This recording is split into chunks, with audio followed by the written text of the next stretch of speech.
I suppose the first challenge that Rinde and I had was finding a story that would work in the 20-minute short opera time frame we were given.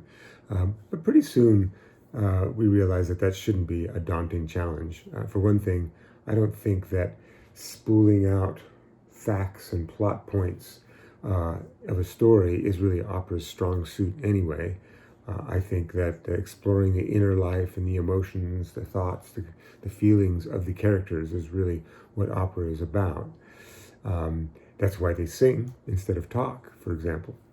And a good story will put the characters into a relationship with the situation and with each other that gives them something to sing about. 2020 was a difficult year for all of us, and my librettist Rinde Eckert and I really decided we wanted to do something comic, light, escapist, farcical even.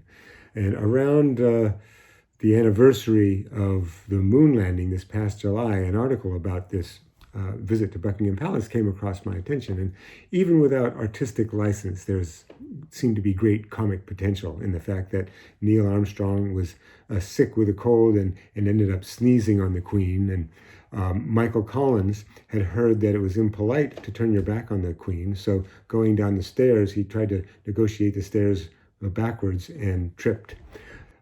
There's just sort of more generally, I'm a sucker for fish out of water stories. And so the mixture of these brash American astronauts with old world royalty seemed intriguing, as well as the gentility and protocol of Tea Party, not quite managed correctly by these individuals who had accomplished one of the greatest feats in human history.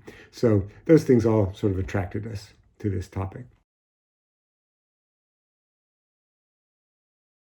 Writing an opera is usually a multi-year process. Rinde Eckert, my librettist, and I had done another chamber opera 25 years ago called Ravenshead. That took us 3 years.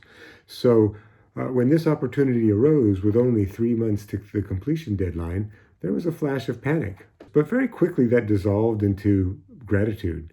I've spent the last 30 years with tightly packed end-to-end deadlines, and all of a sudden COVID postponed or canceled a lot of those deadlines. So I was grateful for a sense of pressure and urgency in my work. I was grateful for the excuse to roll up my sleeves with my dear friend and longtime collaborator Rinde Eckert to do a new project.